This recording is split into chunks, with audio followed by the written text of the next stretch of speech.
Good evening and welcome to Open Your Mind Internet Radio. You have myself, Alan James. And as usual, you have myself, Stephen George, as well. Very good evening. It's Sunday the 14th of October, and I think Steve has a little bit of a cold, eh? I have a little bit of a cold, yes.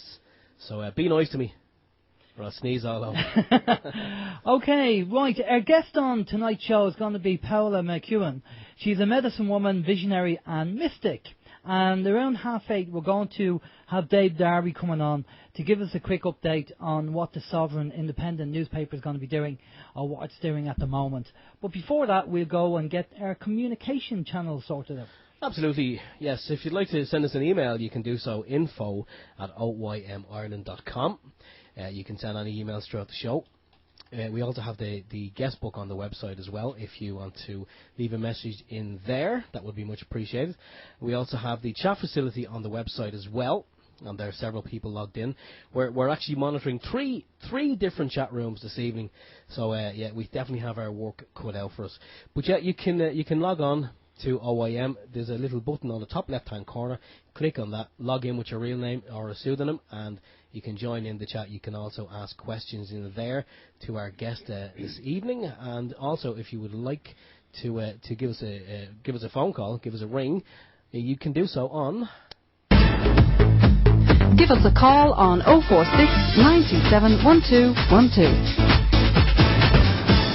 04692711212. If you're ringing in from outside Republic of Ireland, it'll be 00353 in front of that. Alan. Right, okay, we'd like to just welcome the listeners on United We Win, United We Strike. We are streaming on their show through their encoder for the first time tonight. So welcome everybody who's listening on that player. Yeah, we're making history this evening. We are making history where our work's cut out. It's a bit like a smaller version of NASA at the moment, with everything going on at the moment, Steve, isn't it? Yeah, the rocket is just sitting out the back, just ready to launch. It is. Okay, just a few things we're going to go through before we get into things. Just to let people know that we still have Marcus McKeown's book, how the banks are screwing you and what you can do about it, is still available on the website, and we've had good sales on that. And if people want to buy it, it's on the website there, and you can actually purchase it, and the donations go to OYM, courtesy of Marcus. Thanks for that. If you can do that, if you want to buy a copy and find out what the banks are doing. I just mention as well that a lot of people who have actually bought the book and read the book, we have got a little bit of feedback from people, and it's well worth the small amount of money that we are kind of asking for. It's well worth every penny. Yeah, great information in the book. And also, if you want to talk about Deg's book there, Steve, from last week. Yeah, Deg said last week that if we were interested, if anyone was interested in finding out more about the Raelian movement and Claude Rael, his experience, the book is available to purchase from us. We have limited amounts of the book, so you'll have to email us at info@oymireland.com for more information. But we have limited amounts, but I haven't actually read it myself, but I think I do. You have, haven't you? I've read it, yeah. Very, very good. Okay. So it was an enjoyable book, good information, you know. Yeah, so you'd give it your seal of approval. Okay, and then the next thing on the list? The next thing on the list was... unscripted script, by the way. The unscripted script that isn't on an A4 sheet of paper. Yeah, we were on the United We Win marathon last night with Karen Quinn, Tostado, also Detlev, and many, many others. We had a great chat on that. We actually were on for, was it 8 p.m. to 9 p.m. and we also had Lars Drudgard and Jesse Beltran Beltrain. They were on, so the four of us had a good old yap. We also had Vinnie Eastwood. And anyone knows Vinnie Eastwood and the Vinnie Eastwood Show. Vinnie is on, I think he's on 5 days a week. He broadcasts from New Zealand, and he deals with all the, and I quote unquote, the scumbaggery. And he puts it a hell of a lot better than I do.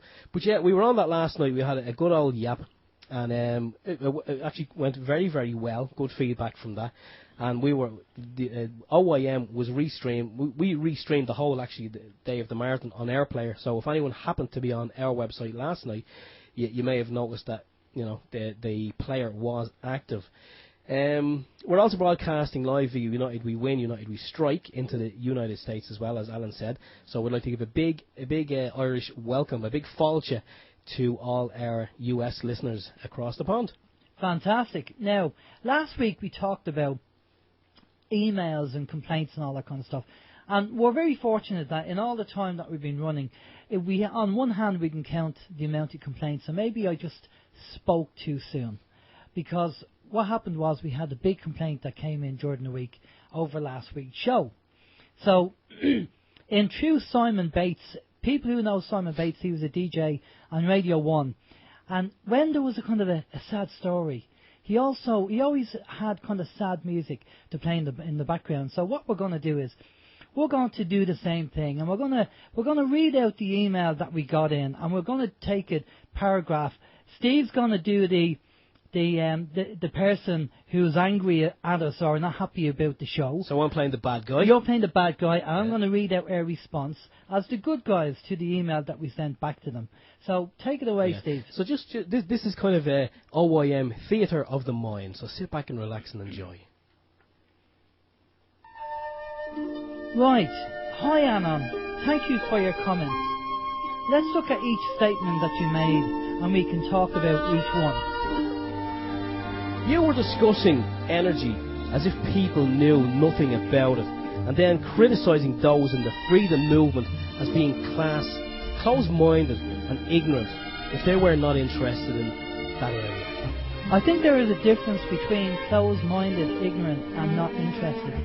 We have met a number of people in the truth movement that there are a percentage who do have closed minds and are ignorant to who and what we really are as a person. This is different to someone who accepts and understands, but are not interested and decide to focus their time on other issues. Well, what I objected to most was your attack on those who perhaps are not as interested as you might like, and your very stupid assumption that they would know nothing. Actually, in my involvement in the freedom movement, I have known many a person not that interested, but very knowledgeable nonetheless. First and foremost, we do not attack anyone, as this is counterproductive. We merely pointed out that there are people in the truth movement who believe that unless it's physical, the spiritual and energy side is mumbo jumbo, which is said to us on a chat room. If someone says that it's mumbo jumbo, then we have to question their opinion and what their opinion is based on. If you are a Reiki healer and someone said to you that it's mumbo jumbo, wouldn't you question their ignorance? Wouldn't you ask them what their opinion is based on? After all, they would be insulting your knowledge, experience and hard work at becoming a Reiki healer. It's people like you, or the completely stupid plonker presenting, that always assume you know more, when in this case you know nothing, and pretend you are getting the message out there, when you were just talking dribble and showing your ignorance. Obviously you are a new listener to our show. If you actually listen to a number of our shows, you will find out very quickly that we are always sitting on the fence and never claim to be experts. We understand what ego can do and have also come across ego-based people in the truth movement. We have a fluid belief system, which means that if we learn something that contradicts what we know, we will take it on board rather than try and defend our ego-based belief system, which is what most people do. This takes the ego out of the equation. A totally pathetic example of so-called freedom radio. Either try and broadcast quality with those that know about subjects, not that idiot presenter, or shut up. Well, if you listened to the show, and you would have known that the guest was actually a Reiki healer themselves, a friend of the presenters for a number of years. Alan and Steve, the presenters, have also other friends that are Reiki healers, so to say that the presenters know nothing about the subject would be incorrect. Alan himself has had Reiki healing, and it would be a bit pointless for him to go along if he didn't know what Reiki was. Obviously, Alan has been involved in a spiritual background as well, and has experience in the background of psychology, so he has a point of view in that also. This is not to say that he knows everything. He doesn't, and understands that life is about learning, and we will be learning until we vacate our physical body. He has also been in situations where he saw and experienced energy firsthand, A Reiki healing session was one occasion. Steve has also experienced energy when he was invited to attend a spiritual circle as an observer. Don't pretend you know when you don't. Don't pretend somehow you are getting the message out, and do not insult others for being closed-minded when you have no idea about them. Really, truly stupid. Oh, okay, I won't be listening again, but please do read this out in your next broadcast, then apologise to those you insulted. Thank you. The whole idea of the show is to get experts on the show who know these areas. As presenters, Alan and Steve have done over 118 shows and a large number of interviews with different people about different subjects. So it was only obvious that they would be familiar with areas that the general public would not be, as most people in the truth movement are. When we mentioned about close-minded people, we are referring to people who we have met and who have closed minds, not people in general. We cannot comment on people that we have not met. We will not be apologising for any of our comments, as these comments are our opinion. You may not like our opinion, but it's our opinion nonetheless. And this email that you sent to us is your opinion. If you are interested in giving us your opinion or what you perceive as energy, we will be happy to discuss this. You might be interested to know that our guest on this week is Paola McEwen, medicine woman, visionary and mystic. Thank you for taking the time and energy to write to us. Best regards, Alan and Steve.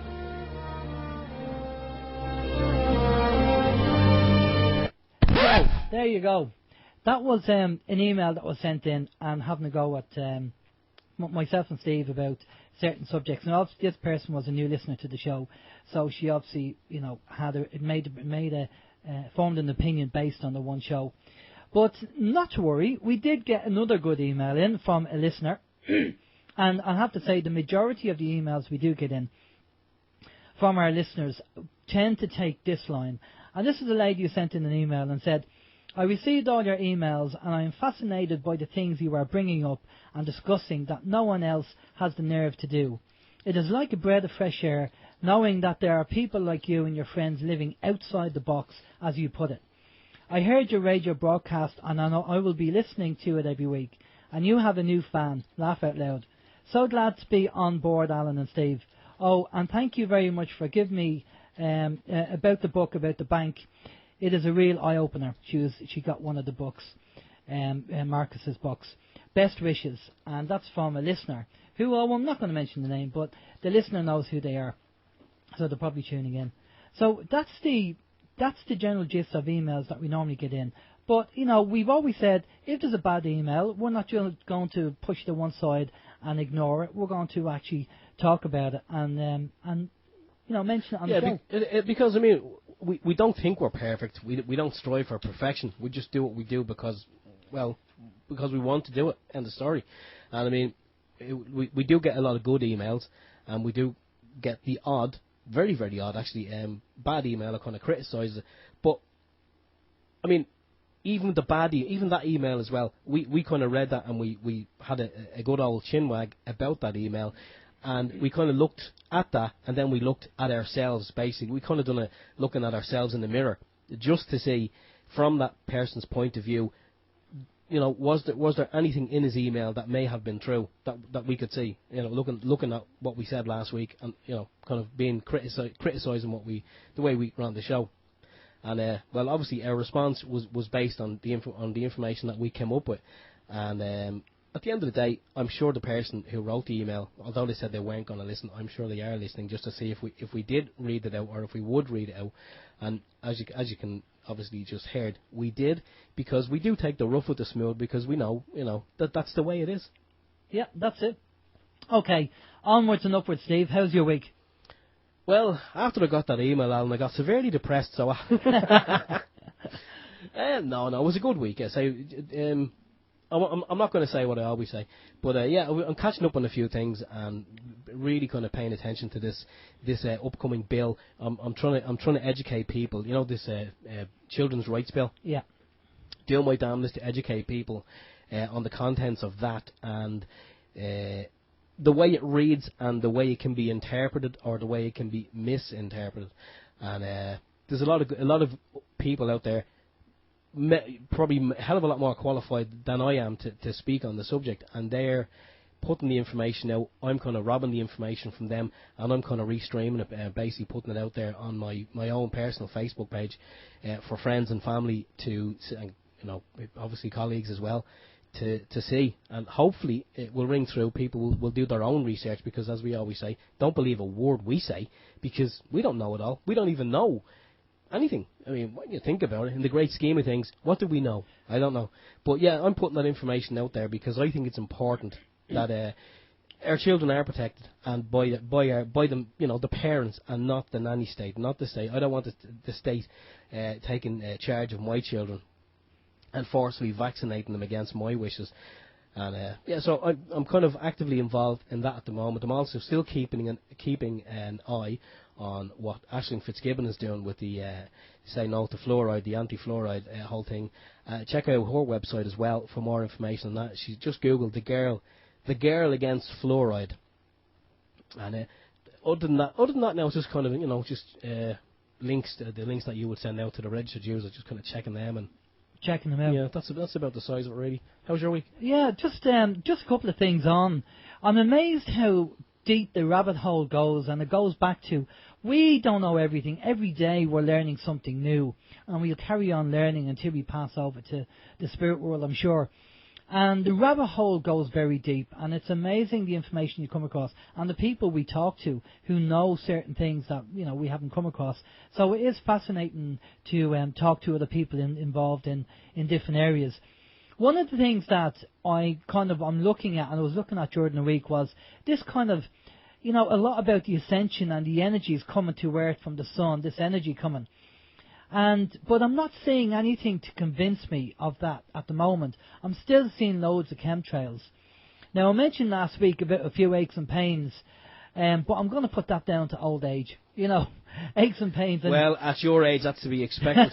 And doing things that I shouldn't be doing work that I don't normally do. So I'm going to put that down to old age. Now, we know about energetic changes, apparently going to be taking place.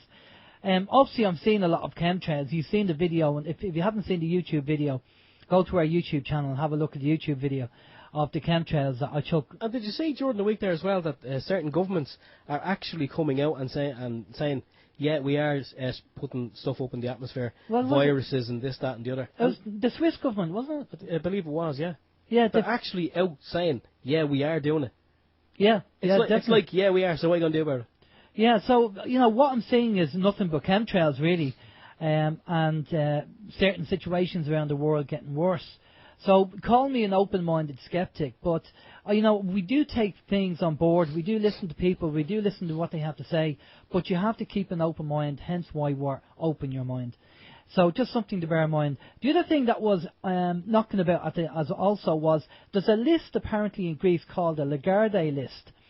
The name is given by the Greek press to a list containing 1,991 names of wealthy Swiss bank account possessing Greeks who are being investigated for corruption and tax evasion. Is causing a major stir in Greece right now.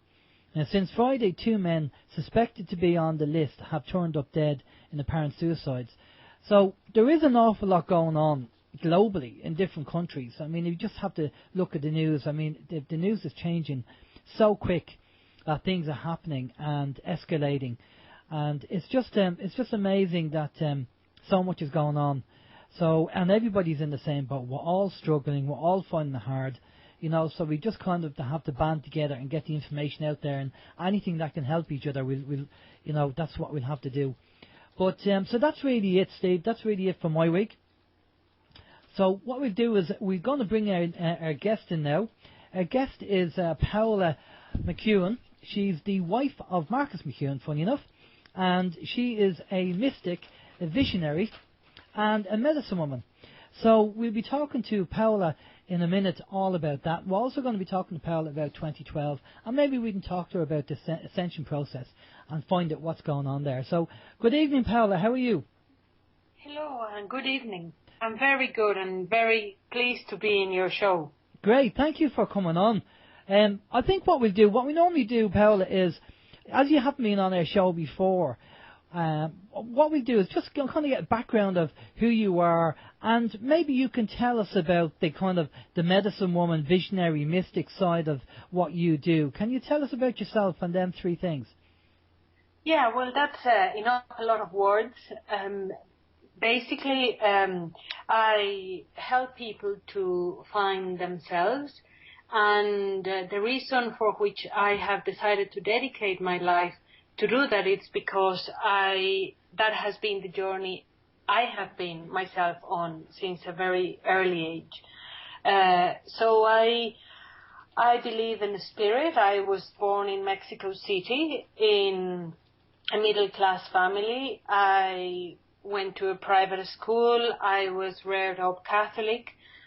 So I have all the Western background, I suppose, as most of the people who are born in cities nowadays. And from there, my journey through religion brought me deeply in touch with the spiritual life. And in the time I dedicated to the missions and to spend time with indigenous people in the country, I realized that the indigenous people had much more knowledge than what I had learned in school. And I very soon started seeing that the little box that had been delivered to me from my upbringing, the religious and the education upbringing, was very small. And it was a box that was not inclusive of the wisdom that our ancestors had, of the wisdom that the earth has, of the wisdom of the universe, and of a spirit itself. So from there I embarked on a spiritual quest. I learned shamanism and indigenous practices from different communities, from different people. I decided to study as well medicine, Western medicine, to have the other side of the coin in regards medicine and healing. I then, in my journey, I found a great man that influenced me a lot, who was Stanislav Grof. And when I found Grof and his teachings and his maps of consciousness, I realized that there was a place where the indigenous wisdom that I had learned from my people met together with the Western science. And that is what now we call transpersonal consciousness or transpersonal psychology. So I believe that all I can do as a human being is share with the world and with other people the journey I have gone through. And maybe behind all those titles that you said, that's all there is. Simply a human being that has gone through her own healing journey and that wants to share it with the world. Okay. And obviously with everything that's going on at the moment, I just mentioned there about the ascension process and all the talk about the energies changing in the earth, and you know, people have their own opinions on what may happen. We talk about the Maya and the 2012. Now, we have indigenous tribes like the Maya, the Hopis, the Maoris, the I Ching, and all these, and a few other indigenous tribes who all are saying that something is going to take place. They all agree on that thing. As to the scale and what's going to happen, well, then that's open to opinion, I suppose, and what they feel is being decoded. What do you think is going to... Well, first of all, let's talk about the energies. Tell us about when you start feeling the energy changes, or if you have felt any energy changes. Well, certainly, and that's the only thing I would have to say about all what's been spoken about 2012 is that it's not something that it is going to happen, but it is something that has already happened. So what we're experiencing now are the effects of the changes that have already started years and years behind us. So I believe that probably since 1993, a very big wave of consciousness rised up, and a lot of changes started. They started astronomically in the universe, and if we understand that we are all part of the same universe, and if we understand from the transpersonal perspective that we're not separate from the galaxies and the planets and the planet Earth itself, then whatever changes the universes go through, well, so do we. And these changes are simply cycles. The universe is in constant evolution, and so are we.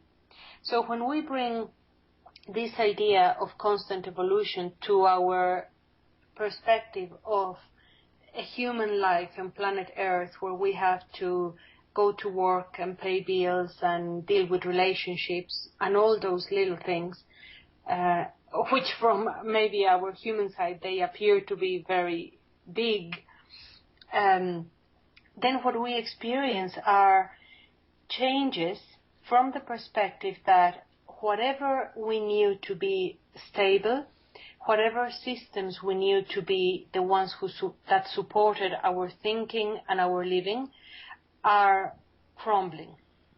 So we've been going through this crumbling of the different systems and conditionings throughout all these years, until right now, when we're arriving to the stages of probably total death of the old ways.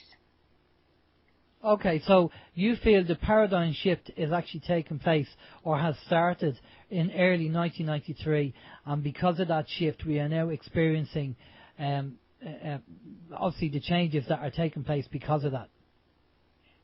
Certainly. Yeah, it's not an isolated event, but maybe it is more like a chain of events. So we're now feeling the consequences of the changes that have happened before, and we're starting to get ready for the changes that are coming as well, because it's always, evolution is a continuous process. There's not a beginning and an end. And maybe in here it'll be worth it just to mention that the indigenous people, all those tribes you mentioned, the Mayan, the Hopi, the people from the Amazon, all of them see time not as linear, but as an evolutionary spiral. So it's not circular, but it is in a spiral. So whatever is happening is not moving from point A to point B, but it's more like a chain of events, an unfolding sequence of events that create reality as we are experiencing it today. Okay. Steve, you want to say something? Yeah, Paola, from what you've just said there and the way you've described it, it sounds to me like that from what we've been hearing about the 21st of January 2012, this coming January, or December. Where did I get January? Wow, sorry, I'm thinking of something else. That was the December. January sales. The January sales after Christmas, that's what it was. No, from what you said anyway about the 21st of December, from what we've been hearing, we were kind of waiting that something drastic was going to take place, or changes were going to take place on that particular date. But from what you're saying, and you could be spot on as well, so it's my understanding that it's the 21st is probably when all these changes will climax, and would that be a fair point, that these things are already happening and it's just going to say come to a climax around that date? I would agree with that, or at least that's my experience.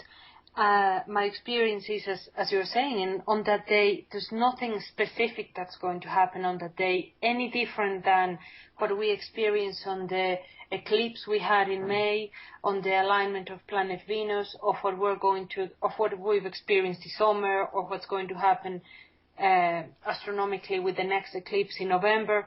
So it's just simply a date where a lot of cycles complete. But the cycles that are completing, again, to understand, is not only one cycle that, is stopping. There's many different cycles. There are short counts, long counts. There are the cycles of our galaxy. There are the cycles of the Earth, of other planets, of other stars, of planet Venus. And all these different cycles, they started to come to a closure since we had the eclipse in May and the alignment of Venus around that time this year in 2012, and that's going to continue happening all the way until November and the end of November. And as you said, the closure will be the 21st of December, when then the last count comes to 0. It doesn't mean it ends, it's just simply, if you imagine a circle or a wheel, it means that a wheel comes to position number 0 again. That's all it means. So yeah, definitely the 21st of December, well, it's the solstice, it's a special day every single year, and probably this year more special because we are coming to a total completion of different cycles, but we are already starting many other cycles. So it's not, I mean, this is going to sound a bit strange maybe, but this is just something that popped into my head. So it's kind of like a washing machine. The washing machine starts on number 1 and it goes through all the different cycles and then does its final spin at the end, and then it stops. It goes back to the beginning of the dial, so to speak. But it doesn't. The washing machine doesn't explode. It just goes through the motions and rests back at 0. I like that example. That's very practical. Yes. Very good. That's copyright to me now. You should be a house husband. That was a very good one. Yeah, I mean, I know you said this happens, like the solstice happens every year, but this year is very important because the long count and the short counts all seem to be pointing to the 21st of December, as far as I know. And this kind of 26,000 years photon belt, this year hasn't happened since 25,000 years ago. So this is quite poignant. The finishing of the cycles for this year, and I think people are concerned. Is it a case that it's just a symbolic thing, or is it actually going to? Because if the scientists are saying there's going to be an alignment of the planets on that day, on the 21st of December, then surely there must be some energetic changes or some kind of effect, because of that. Well, certainly, I would agree with what you're saying. There's, in all the different cycles, as you're mentioning, this is certainly a big leap. It is a big one. We haven't experienced this in a long, long time on planet Earth. And the truth, I think, you mentioned that at the beginning, we don't really know exactly how that is going to affect us as human beings and how that is going to affect the atmosphere of planet Earth.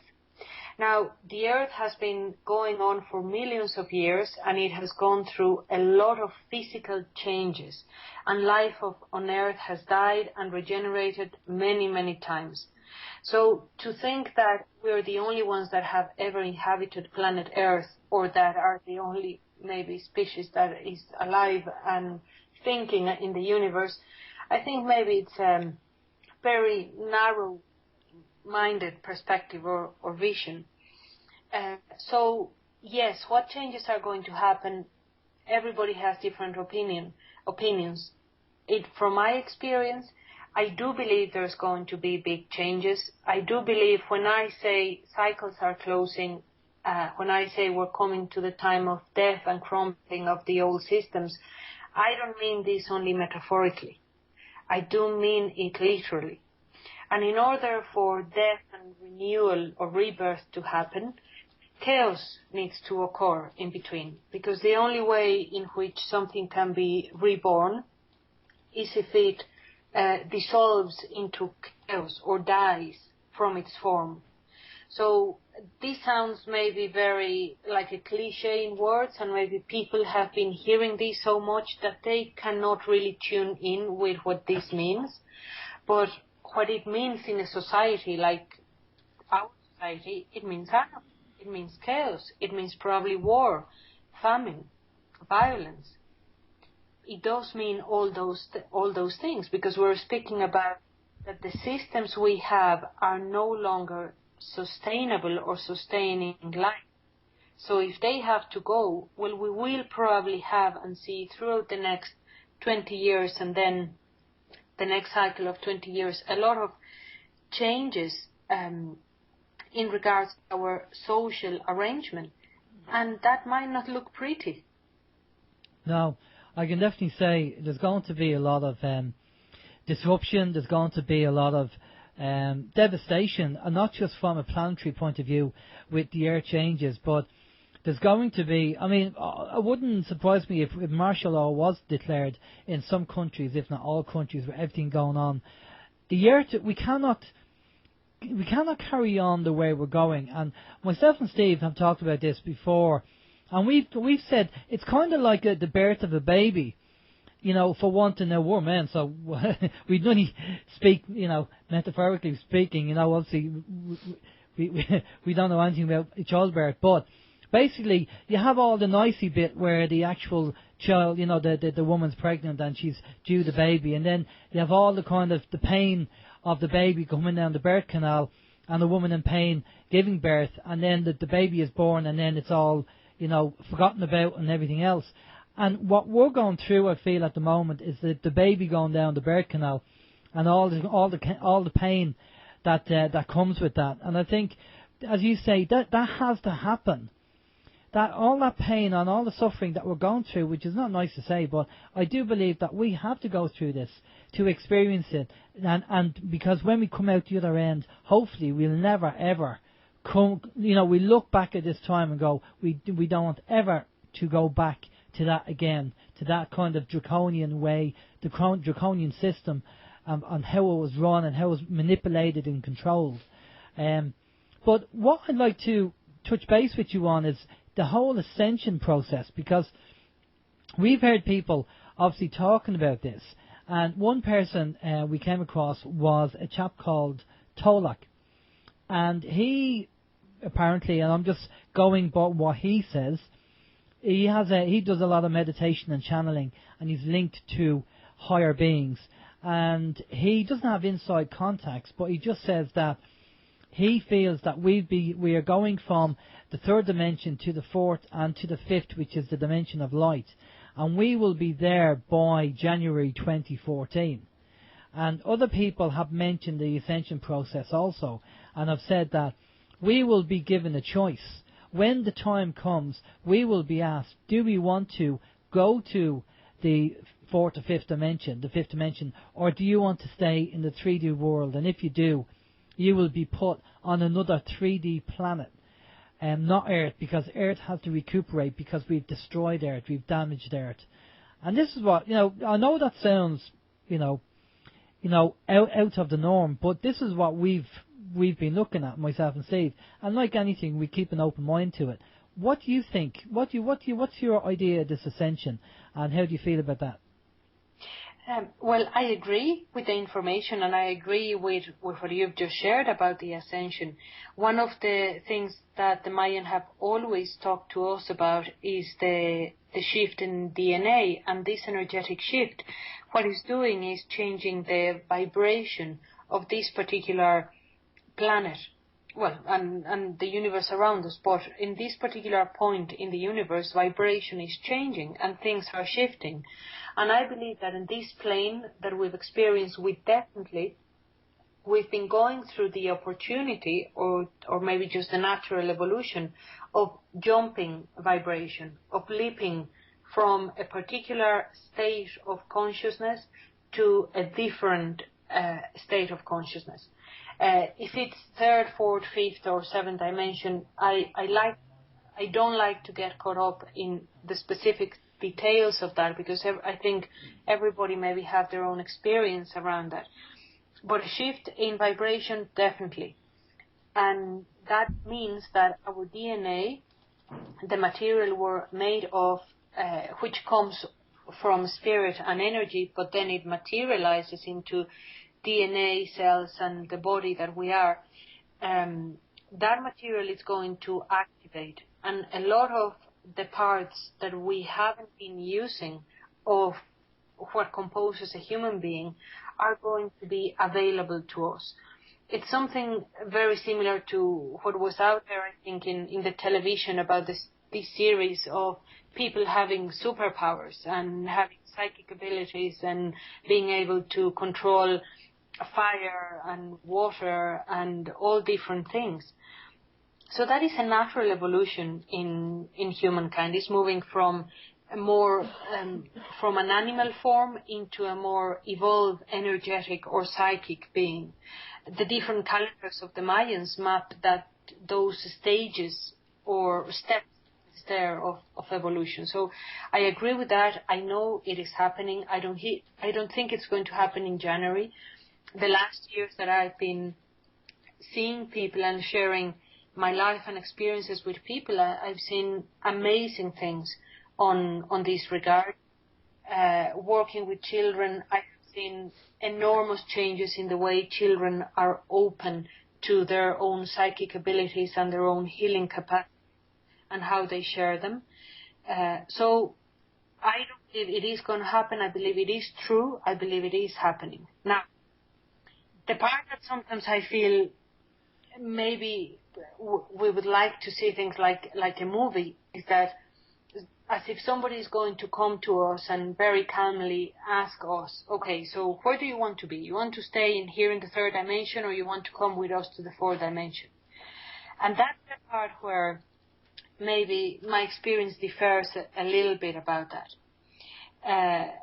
I do believe that there's a lot of light beings, not only from planet Earth, but from other planes and planets that are helping us and that are actually materializing in very clear forms for people who are open to it and helping them in their own spiritual journey. Though we're still in a human body, our consciousness and our spirit is still bound by our physical skin and our psychic skin, our ego mind, our ego self.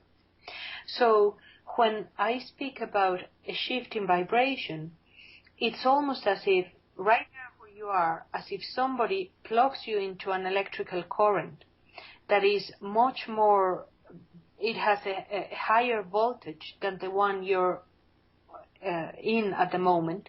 And what happens is that if your body, if your mind, if your spirit is not prepared, your system is going to blow up. If your body, if your mind, if your spirit is prepared for this shift in voltage inside of your body, then that is how gradually I understand the ascension process can happen. Now, the effects that I'm seeing on people, mostly because of these changes, have been an enormous rise in what we consider mental disorders, because the fuses inside of our brain are blowing up. We cannot handle the intensity of the energy at the moment. And for those who haven't experienced them mentally, a lot of people have experienced physical ailments. And a lot of people who are deeply spiritual and who have meditated for years are experiencing physical ailments or illnesses out of nowhere, simply because the voltage is higher, there's more energy running through the system, and our system is cleansing and trying to adapt to a whole new way of being. I can definitely agree with you on that one. There's a number of people I know who are open to what's going on, and people around me, and there's people just getting sick or having symptoms or illnesses just out of the blue. And I know one of the things they talked about, the ascension process, that people are experiencing aches and pains, and like headaches, migraines, you know, and this is part and parcel of the energy change that's taking place. And people who are open are more sensitive to this change. And I can definitely agree with you on that one, that people are getting symptoms over the last few months, if not a few weeks. So I don't know about you, but I think there's a kind of a build-up to this, and I don't know how long it's going to take or carry on for, but I hope it doesn't carry on for too long. Yeah, I hope that too, but I think we're only seeing the beginning of it. I believe years ago I used to say to people, let's prepare for the tsunami. Let's learn how to surf so we are strong when the tsunami, the internal tsunami of energy comes. We're strong enough to surf that energy change and energy drive. But now what I say is just hold on to that surfboard tight, because the wave is not going to stop. Right now, the tsunami has rise. It is very much what you've just said about the birth process. The baby's already in the birth canal. So how do you stop this? We can create an abortion if we want, and in one way kill humankind. But right now we need really all the resources that we can hold on to hold on to the surfboard, because the tsunami is only going to get more intense. And what I've seen that a lot of people have experienced is that they have no time to rest. It's like a wave comes of change in their lives, and maybe this manifests with either a physical problem or maybe changes in the relationship, changes in their country they live in, changes at work, and all this shift is happening, but there is no time to breathe in between one change and the other. Definitely. I think Steve has a question for you there, Steve. Yeah, Paola, the question has come in on the TNS chat facility from Scottish Sovereign, and he's wondering if the planetary alignment occurs to the viewer from Earth, would the view be that of one which resembles an eyeball in the guests, in your opinion? Can you just repeat that again, please? I can repeat it. Even though I read it, I didn't actually really kind of understand it. If the planetary alignment occurs, which is the 21st of December, yeah. So all the planets line up. Yeah. Will the view from Earth, like someone standing on the Earth, will their view, obviously when they look up, would they see something resembling an eyeball? Okay. Well, what it is said is more than an eyeball. What people talk about is the serpent. And this is because of the alignment and the position we're going to come in with the horizon of our galaxy. The serpent-like figure that our galaxy makes and the planetary alignment, it's going to be more visible or more clear. And I'm sure you're familiar with different prophecies around the return of Quetzalcoatl and the feathered snake. And the Chinese speak about dragons. In Australia, they speak also about the rainbow serpent. And this idea of a serpent-like image or figure, it's what we normally hear about. Yeah, well, I've come across that, all right. Something about the serpent biting their tail. Yeah. Yeah, because somebody mentioned that on TNS, but I've come across that myself. It's the cycle, it's the cycle coming around again. Mm-hmm. Yeah, definitely. Now, the nice part is that we will be here, hopefully, to see how it looks like. So we will be able to tell the tale for future generations. Yeah, well, that's the thing. What's your take on? Well, again, I suppose it's planetary, but what's your take on the Nibiru situation, Planet X? Do you have any understanding, or I won't say understanding, but do you have an opinion on that? Any information on that? I'm not familiar just with what you've just asked. I don't know if you can just rephrase it so I can.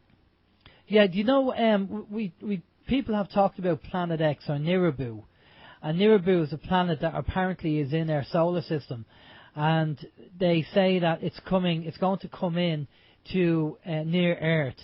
And basically that may cause a catastrophe with the planet and change the weather patterns and create devastation. Now the Hopis talked about the blue Kachina and the red Kachina, and some people think that Nibiru is kind of I think it's the red Kachina, which is the next one along. Yeah, certainly. Well, I believe it to be real. From my experience and from the understanding I have also from other indigenous people in Latin America, I do believe this planet will come along. It will create a lot of changes on planet Earth.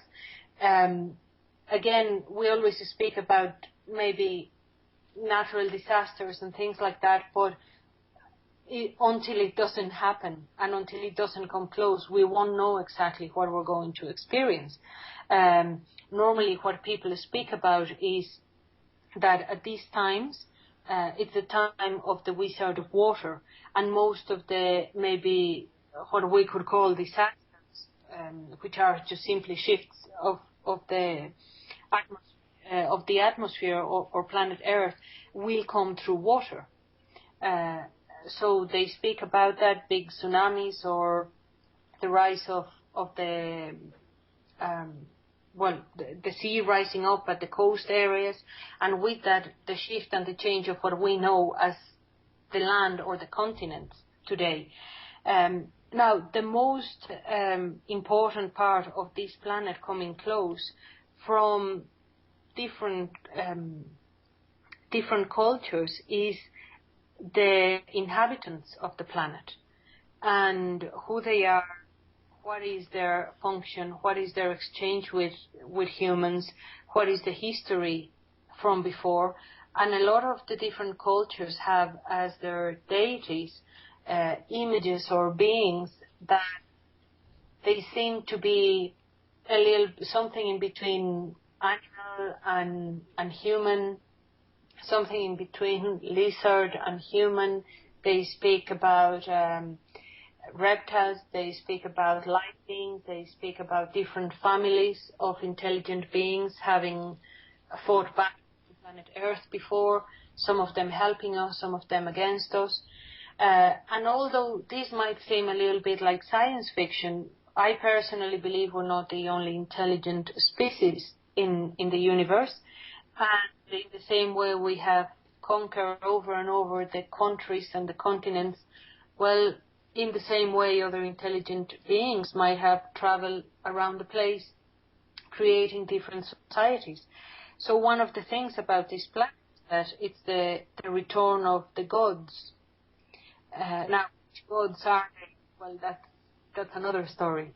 But Okay, and we just had do you want to read that out that somebody says on TNS there that? Yeah, just a comment up here from Peaceful Warrior on the TNS. He said, "Truth is, there are no planets, as in there are no countries." I'm not kind of sure, and I just asked him what he meant, and he just said we should mull it over. But he's saying that there are no planets, and as in there are no countries. I don't fully understand that. I don't know if that's something, Paola, that would make any sense to you. Well, in quantum physics, I can understand that approach. You understand quantum physics? No, but I mean, if you look at quantum physics, I mean, we're all energy, and we're all made of atoms. So basically, you know, if you look at it that way, then we're all one. We're all universal energy. So there are no planets, are no countries. So that's the way I'd say it anyway. I don't know, Paola? yeah, that's the same way I would see it. I believe we speak about countries and planets and planet Earth and aliens because we have a very narrow mind and because we have a very primitive perspective of looking at the universe as if we are the center of the universe. So I would understand from the comment that we're not certainly the center of the universe, and we're all just simply one big flow of consciousness having different experiences. Definitely, and that's what it really boils down to.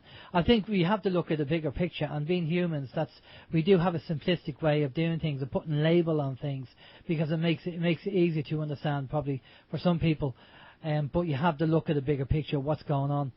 So with this change, I'm interested with this the analogy used regarding the surfboard and trying to hold on to the surfboard because we're in for a rough ride with these changes.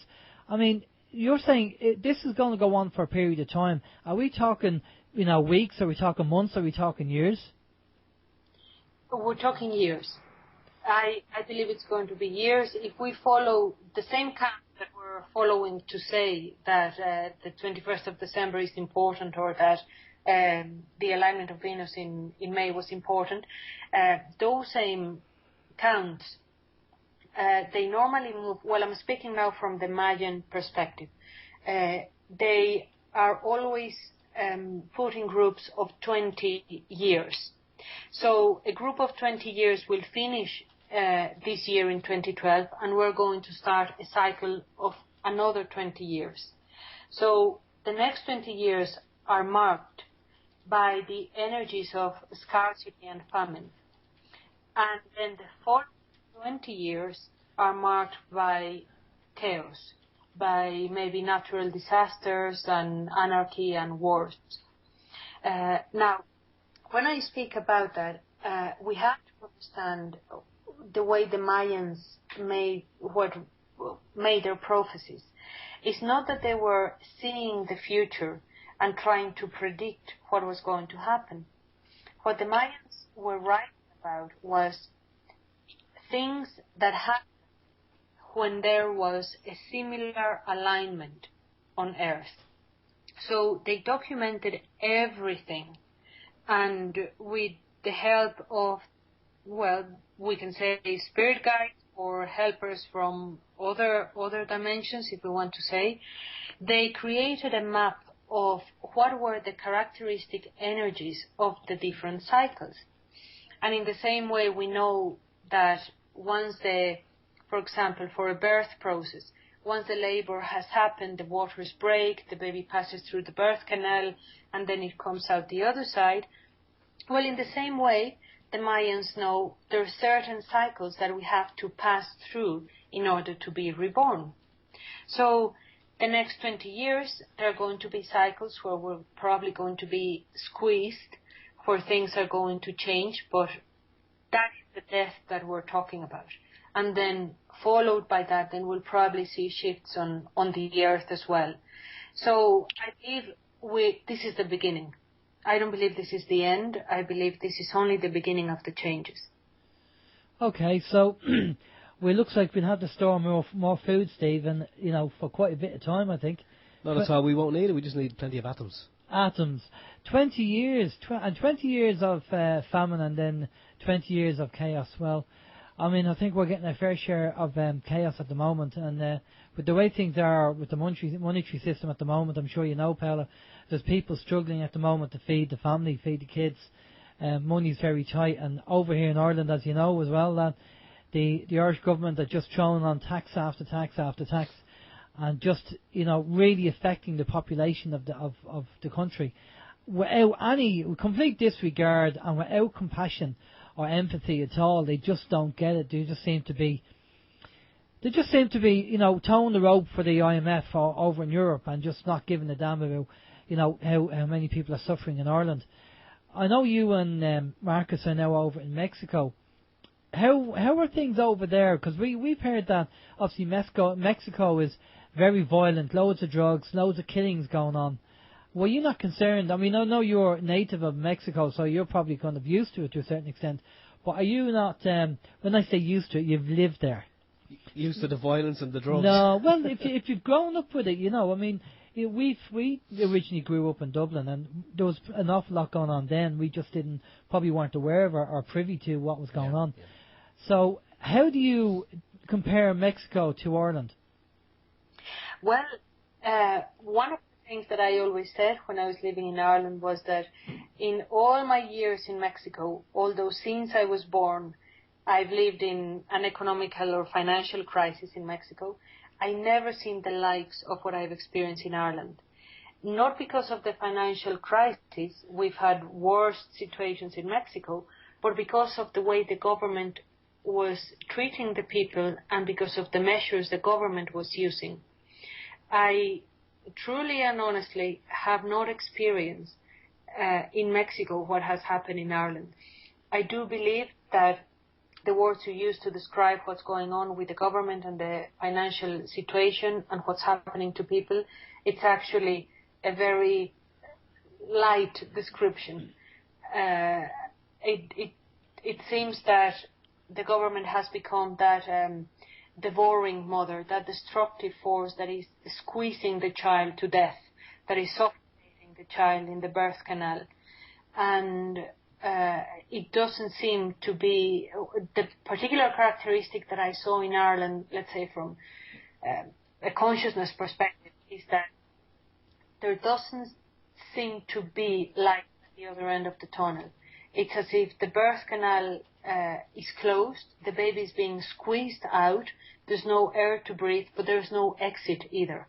And people are feeling it. And when I was there and I was sharing the experiences with people, I cried a lot with what I've heard from people and with the this amount of suicides in families because of financial pressure, the amount of people that are being kicked out of their homes, the amount of judgments.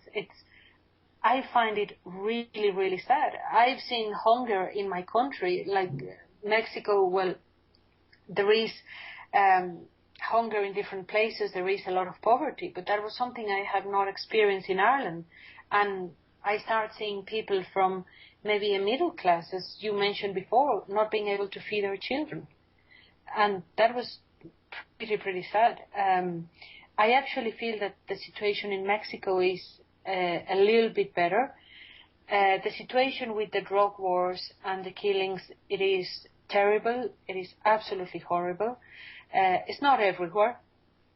There are safe places to be around, but there are certain states in the Republic of Mexico that have been deeply affected. A lot of innocent people have died. I consider that my country is bleeding, and it's in a state of absolute civil war because it's Mexicans against Mexicans. Yes, there are a lot of drug cartels. There is a lot of that going on, but I do believe there were a lot of hands behind the scenes in the way the decisions were made politically of how to fight this. There's always been, Mexico has always been a place where the drugs pass into America and into other places, but this hasn't happened without the governments being aware of it. So I personally cannot say that it is just simply that the drug dealers got angry one day. This is there's a symbiosis, there's a particular process that was affected by decisions in the United States of America that influence our own government. Probably, I would even say the extortion of our own government, people in power, in order to deal with this in the way in which it would bring Mexico and my land to its knees, so America can control what they needed to control. Yeah, I totally agree. I think there's more sinister things going on. This is not. I think it is controlled by a level higher up. And it's like a chess game, and both sides are being controlled, maybe by the cabal. Obviously, there's a good chance it is by the cabal. After all, there's a couple of banks that have been caught money laundering funds from Mexican drug cartels. And I'm not too sure, I don't know whether, I don't want to say a bank name just in case it was wrong, but there was a bank all right that was done for money laundering money from drug cartels.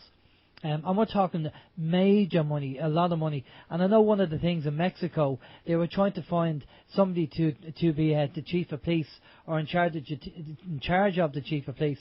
And the last person I know that took the role, because nobody wanted the job, was a 21-year-old student or 22-year-old student or something that took on the role. Yeah, that happened because at the moment, in one the drug cartels have proven to be a force that are not just so easily dissolved or destroyed as they thought to be. So nobody really wants to be in that place because they're mercenaries. They don't care, and the things they do are horrendous. Yeah, my country is seeing horrendous things in regards violence and bloodshed, and obviously nobody wants to be in the front trying to fight that. And what I find very sad is that the people in power, and right now we're awaiting for a change of president. Our president didn't have the empathy or the vision to understand that the armies and the police forces that he was sending were being extortion themselves and their families killed. So they don't want to fight because they know it's a war that's going to be lost if it's an armed fight. It has to be dealt with it in a completely different way. Yeah, definitely. Oh, and I was just thinking there, maybe you need external troops from an external country to come in and tidy it all up and clean it up rather than local troops, because local troops can be threatened and families can be threatened. But if you get soldiers in from a different country, then there's a separation there, which might help sort the problem out. But I don't want to kind of dwell on that too much because it's just that Mexico has been in the news and they do talk about that an awful lot. tell us what your plans are and what the recommendations or the solutions you recommend to people, what people should be doing, and what your plans are for being over in Mexico. Well, maybe just to wrap a little bit what we were talking about 2012 and even all of this about the financial situation and the violence in Mexico. And, I believe that people need to lose the fear of dying. We need to lose the attachment and the apprehension that we have to this material Western way of living, and find at all costs our freedom, not our independence necessarily from systems and institutions. When I speak about freedom, I speak about the sovereignty of being, which means I bow to no one but to myself. And I am not afraid of diving into the core and the depths of who I am to overcome my fears so I can have a life that is fearless. Not reckless, but fearless. Yeah. And I believe that that's where true freedom lies. If people were to reclaim their own individual sovereignty, not the sovereignty of even a country or a land, but the individual, the self, well, that day, I believe we're going to see a new consciousness and a new society being formed. Because with all these changes and all what we've spoken about, which are maybe the changes and the death part and the chaos, that it's inevitable that it has to happen in order for a rebirth to occur. I believe that our mind does not have to be focused on that, but we need to look beyond that. We need to look beyond the death, and we need to look into the rebirth.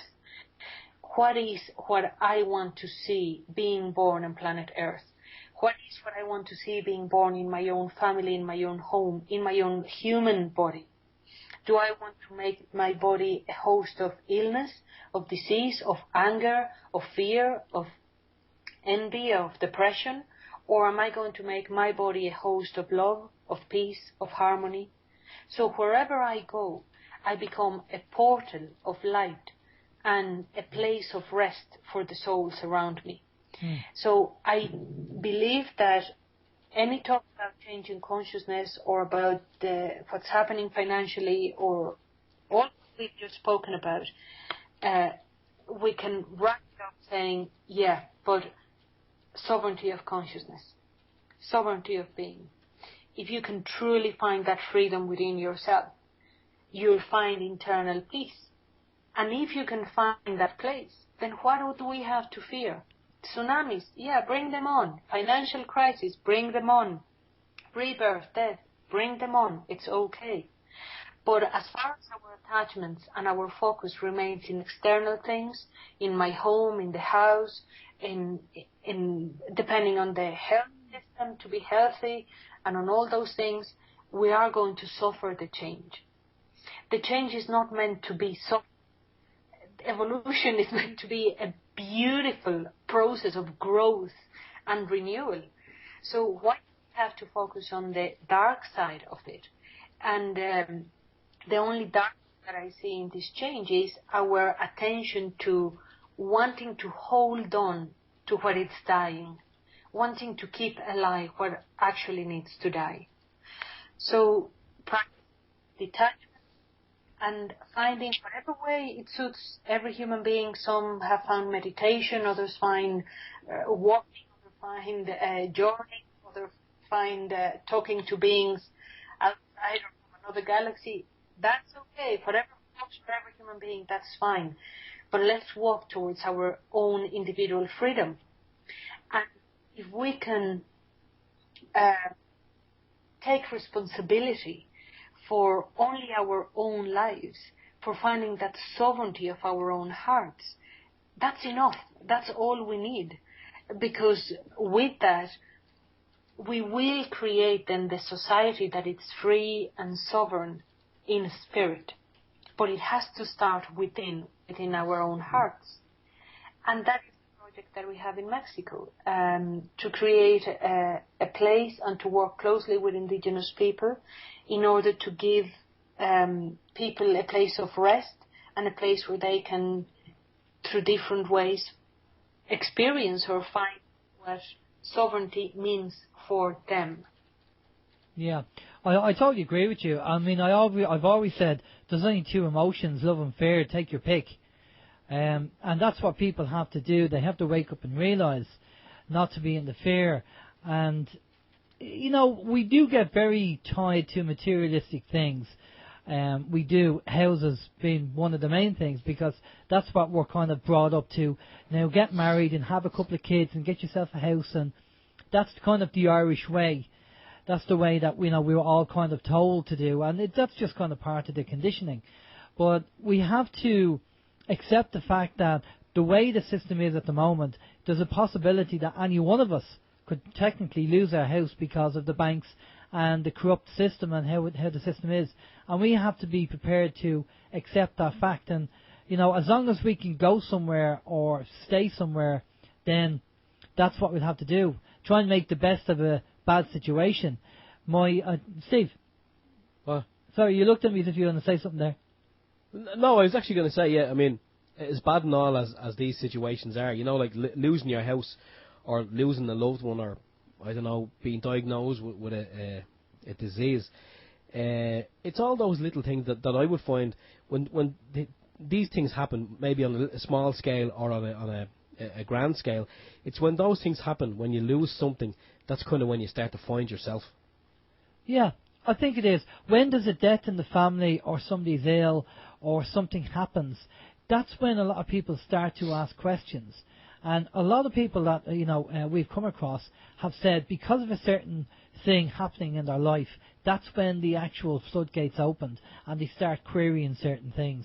And, you know, maybe that's their path. Maybe that's the way they were supposed to find out. I don't know. But I do believe that we all have a path. And we have to, now, we have to find out what path we have to be on. Because there's multiple paths. And there's people out there who turn around and go, you know, anything I do, it never works out. I don't know why. Well, that's because you're on the wrong path. When you're on the right path, the energy, you'll know by the energy that you're on the right path, because everything will start clicking into place. And that's what I found. What's the one that you always say about the doors? Well, this is a kind of quick analogy, Paola, but it was kind of I suppose, eureka moment. Years ago, when I was into playing computer games on the PC, and basically the game was actually designed that if you went down an alleyway and you weren't being shot at, then the doors wouldn't open. That was the way the computer programmers wrote the game, to say you're not supposed to go down that way. If you went down an alleyway where the doors opened and you were being shot at, that's the way the computer game was written, to say that's the way you're supposed to go. Now, I just feel that life is like that. We all have a path to go on, but we have to find that path. And I have come across people going, you know, anything I do, no matter what I do, it never seems to work out. And I kind of say, well, that's because you're on the wrong path. Because you're trying to swim upriver like a salmon, and it's the water's going against you. When you go with the flow of the water, the energy behind you will just be pushing you in that direction, and doors will begin to open up. But finding the path is the difficult thing. That's the only thing, is finding the path which you're supposed to be on. And I don't know what you think of that. Yeah, that's a beautiful analogy, and I agree with what you both are saying. The Chinese people and the whole idea of the I Ching, that is not a divination process. It's more like finding and learning to read the energies of the universe, so you know which way to go and which door to open, so you don't open the door where you're going to be shot, and you actually open the door where the waters are flowing. So I would agree with that, and I believe that, as you're saying, most people maybe find it difficult to find their path. But behind it all, what I have experienced in my life is that people are afraid of letting go. I believe that if you can reach a point in your life where instead of working really hard in creating a path or in following someone else's path, you just simply let go and surrender. If you surrender to the wisdom of the energies that are within us, of the universe, in that moment, nature knows what it is doing. Nature finds its balance. I think that most of the time we become the obstacle for our own evolution and happiness, more than the universe being against us. It's more us who are against ourselves, and sometimes we are blind to it, and a lot of the time we don't want to recognize that. Yeah, definitely. And I think, people need to, as I say, surrender to the universe, and just in yourself. I mean, your soul will always tell you the truth. Your mind will, obviously confuse you. That's why we talk about love. What the heart feels and what the heart says and the mind says are two different things. And, your soul will always be honest, and you have to go by your gut feeling, your intuition. Because your intuition has been given to you for a reason. This is a sixth sense that we all have, and some people use it, to a much bigger degree. Other people don't. And, I've been in situations where, I followed my intuition and it was right, and times I haven't followed it. And we've all done it where we've all said to ourselves, God, I should have done that. I should have listened, to ourselves. And that's why we have the intuition. So it's important that maybe because we get older, we become more, maybe a little bit wiser, maybe a little more open to the world and not susceptible to the conditioning that we've been given when we're younger. And we start questioning things because we look back at the education that we were given, and we find out that, hang on, that what we were told there is completely wrong.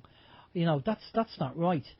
And I find that there are a lot of people that come into their 40s, especially in the 40s, that begin to open up because they've lived a certain part of life, and they look back at what they were conditioned to believe, and then they start questioning it. Some people younger, some people older, some people never wake up. Maybe in this lifetime they're not supposed to. Maybe the next lifetime they'll open up. Yeah, I don't think there's a rush in regards to that. I think we are all definitely at the place that we are able to be consciously. There will always be existence or consciousness at all the different levels of the steps of the staircase of evolution.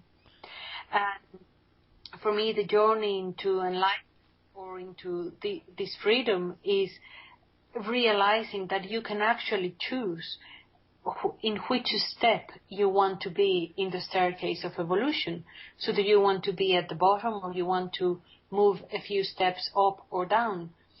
But there will always be beings at all the different levels of evolution. And this is not the only life we're going to live. But as we gain consciousness, we help each other. Because I believe that the core of indigenous wisdom, what our ancestors teach us, is that we are as much interconnected as separate. That the absolute reality is the oneness and the interconnection, and then the relative reality is the illusion of separation. And in this illusion of separation, we seem to be doing the journey only for ourselves. Let's say for Paola. Paola's having a journey, or is having an awakening, or Stephen or Alan. But really, every step you have walked, that Alan has walked, that Stephen has walked, that I have walked, we have walked it for the whole of consciousness. We have imprinted the information of our own journey in the holographic universe. I normally ask people, knowing that you can actually type in information in the computer, in the software of the universe, what is the information that you are consciously going to type? Are you going to type hatred? Are you going to make an input into the computer about fear, about depression, about anger, about violence? or is the input that this being that you are, is that input going to be one that's going to speak about love, about light, about healing, about peace? Exactly. What do you want it to be? Yeah, I totally agree with you on that. One thing I want to talk to you about something in a minute, but I want to clarify your name because you're obviously, I know you're married to Marcus, but you have your own specific name. Do you want to just tell us what that is? The spiritual name I was given is Naak. That is Mayan. That translates as Mother Turtle. And that, it's just a spiritual name that is given to you as a symbol of maybe the energy that represents your incarnation or your destiny in this lifetime. Most people know me as Paola Ambrosi, but that's just my Catholic name from when I was baptized. Yeah, no, that's okay, because when we get your details later, then obviously when you give out the details, I want people to be aware of that, just in case they're looking for your married name and obviously to go to your website and see something different. So we just wanted to actually clarify that. I do feel that we have to focus on the positive. Now, one of the things, I was talking to Steve about this during the week, and I was looking at some signs of the DNA activation. And you talked about people, not so much with superpowers, but having, heightened abilities. And one of the things they said was that out of the 64 strands of DNA, we only have something like 20 active. And if you look at the negative vibration or negative energy, if you look at the sine wave, it actually just touches off a few of the DNA. It doesn't touch on all of them, it just touches off a few of them and misses a lot of the others. But if you look at the sine wave of a positive energy, a positive vibration, it actually touches every DNA strand. And that's why we need to be able to, we have to be able to raise our vibration and be more positive and focused to enable this DNA to come in. But obviously we live in a fear-based society, and that's exactly what the cabal and the system want us to be in fear. Because as long as they keep us down and keep us in fear, we will not activate the DNA that we need to activate. I agree with all of what you're saying, and maybe I suppose a lot of people who are truth seekers, so that speak about different conspiracy theories or what they call conspiracy, they talk about that there are a few minds behind it all that are actually very carefully designing what type of vaccinations do we have, what type of food do we eat, so that our DNA does not get activated. I do believe that maybe in planet Earth, there's a certain vibration that its waves are more on the synchrony of fear and greed. I believe this planet has been deeply poisoned by greed, and the vibration of greed constricts, it creates systems like what we know today as capitalism, where there needs to be poor people in order for rich people to exist and so on. So I completely agree, and the only way to be able to maybe exercise or use the full potential of who we are is to start moving away from those vibrations of fear and greed and exercising not only in intention or by reading them in books, but in action, other qualities like love, compassion, non-violence. And as I said, not only talk about them, not only read about them, that's not enough. We need to be able to become the expression of compassion, the expression of peace. So all of our energy and system is able to activate. And with that, the spiritual awakening happens. And with that, naturally, as we evolve energetically, there will be different qualities that will develop in our intuition, in our psyche, that sometimes I feel that a lot of people are trying to gain those qualities in the same way we go to college. We're trying to learn how to read the tarot or do energy healing or see things from the future from a rational perspective. And I believe that awakening happens naturally and spontaneously to every single soul that embarks in a true journey of self-realization. Yeah, definitely. And I think there are people out there that, let's say, maybe people who are, into mediumship, and their approach to it is more of a materialistic approach rather than a spiritual approach, because my understanding of this, and it's my understanding, is that there are people out there who will do readings, but they look at they might say, well, I have to do 4 or 5 readings this week to pay the mortgage or whatever, missing the whole point of what about the gift that they've been given is to help humanity, to help others.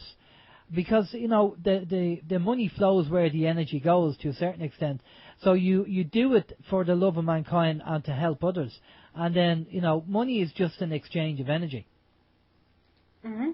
Yeah, I agree. I think money, we become too uptight with the concept of money.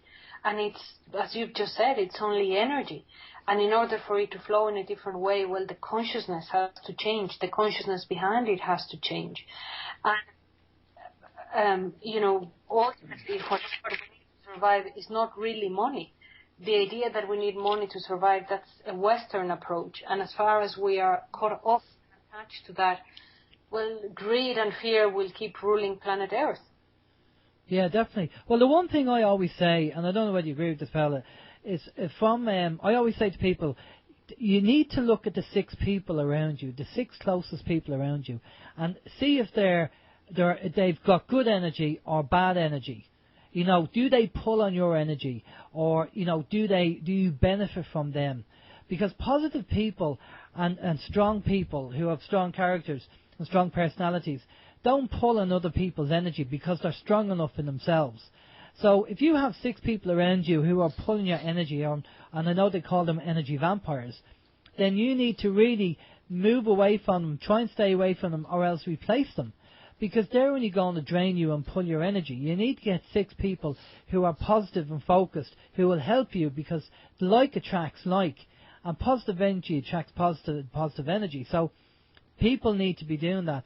So maybe later on when the show's over, for everybody listening, think about the 6 people around you and ask yourself, are they in my life? Are they benefiting my life? And I'm not talking about a selfish way, but are they pulling on your energy?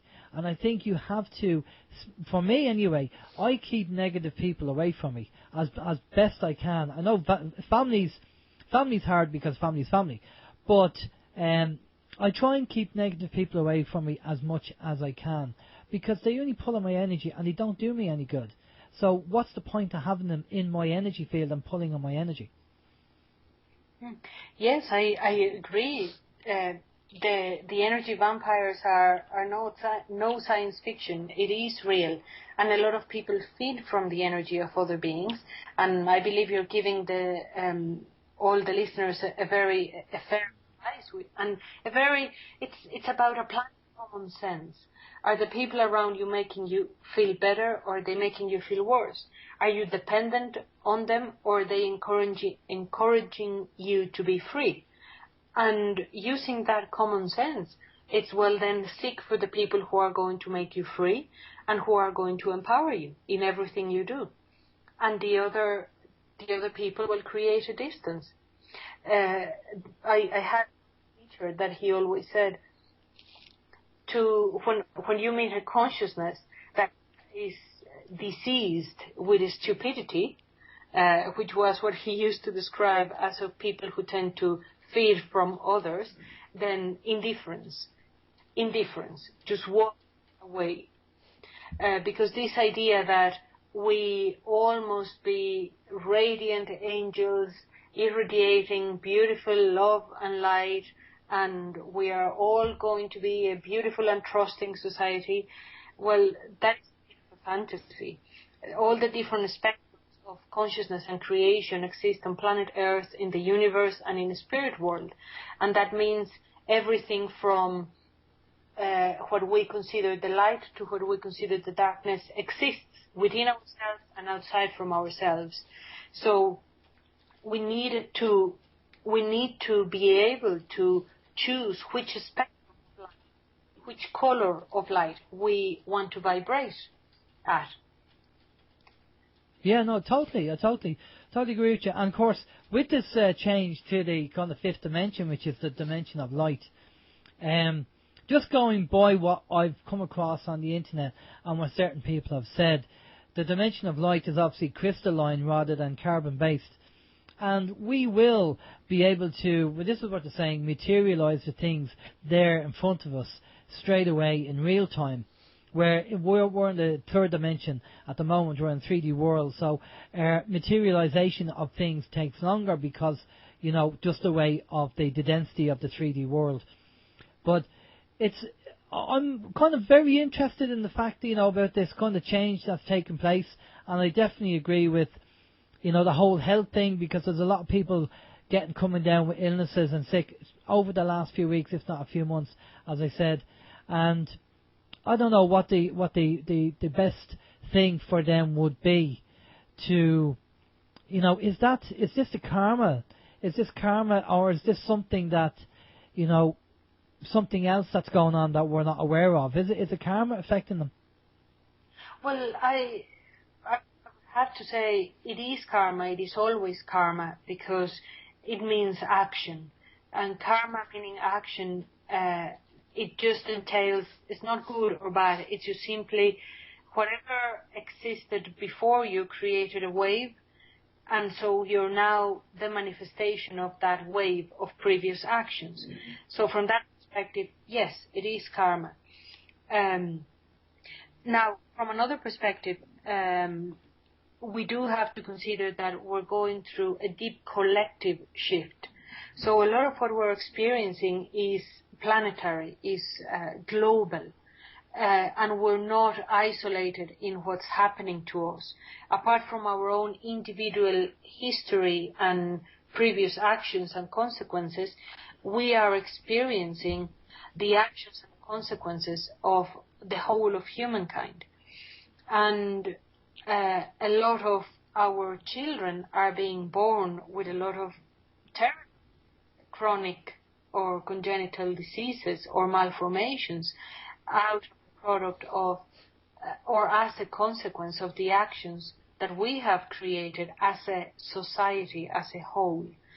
But I believe that in this evolution, what nature is simply doing is following its own natural process of finding harmony and balance. So if we can allow our bodies to be simply channels to help balance the energy, well, let's just deal individually with whatever we are going through in our bodies. And if we're able to find that or regain that balance in our own body, we're doing it for the whole of humankind. And I think it's from my perspective, it would be very naive of me to create give a very specific judgment in regards, oh, well, that illness is specifically because you have father issues, or because you live below an electrical pylon, or because you got the wrong vaccination, or because your neighbor this or that, or blah, blah, blah. Because I believe there's so many circumstances that create the present moment and the present manifestation of who we are, that there's not one answer, but there's probably 1,000 million aspects that have created the situation that we're in right now.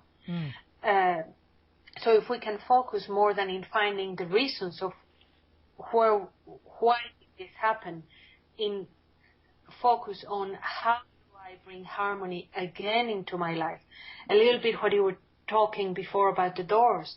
How can I find the doors in my life that are going to take me to my destiny, that are going to put me in the flow of the river, as opposed to in front of an energy that's going to destroy me. Yeah, I know what you mean. And one of the obviously you've been over here, you've lived in Ireland, and you've seen what's going on over here firsthand. What would you recommend to the people that you've come across, and the fears and the worry and everything else that's going on? I mean, I know we talked about you have to be positive, you have to be focused, but some people can't see the wood from the trees because of what's going on. Well, a lot of people do say a lot of people are saying the first thing to do is switch off the TV. Just switch it off, because it's a constant distraction, and it's like someone who is constantly sitting there. To me, the TV is like a wireless programming device, whereby some people put all this programming on, and that it gets sent wirelessly into your brain, and it kind of interprets your existence. And it's kind of, maybe it's programming your future. But I mean, how can you get in touch with your inner self and find out what path you should be on, and your journey through life, if you're bombarded with all this information? I don't know, Paola. I don't know what your thoughts are on television. I agree. I believe that exactly as you said it, television is the greatest programming device ever. It keeps people totally asleep, and it keeps people enslaved into the system, and it keeps them plugged into a vibration, literally, I don't mean this metaphorically, literally their whole bodies and their minds get plugged into a vibration of fear and like anesthesia, sleepness. So you become like a zombie that is programmed and that responds to their impulses. And again, I really mean the words I've just used, as that's real, it's not just metaphorically. So definitely switch off TV, take it out of your house, and you'll be able to cut an expense with that as well. But silence. The only way to be able to find our inner self, to be able to connect with our hearts and our own internal flow, is silence.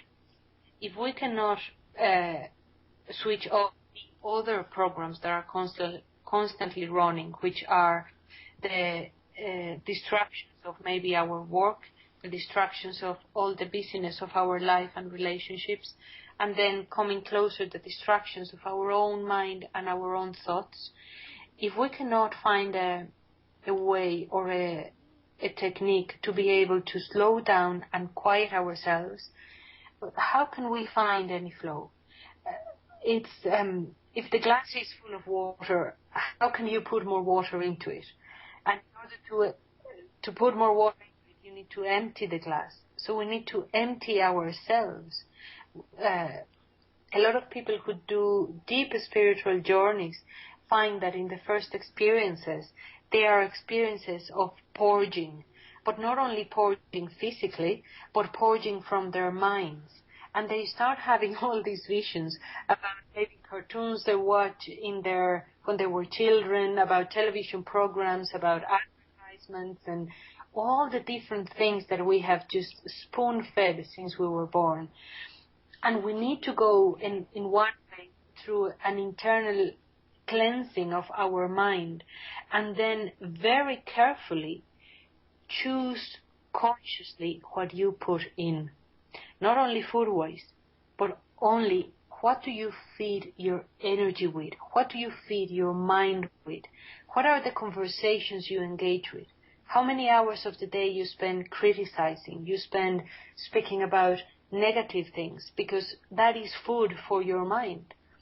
And that's the vibration that you're bringing your whole being into. So it's to regain consciousness, know you have the control to choose what to feed yourself emotionally, psychically, and physically.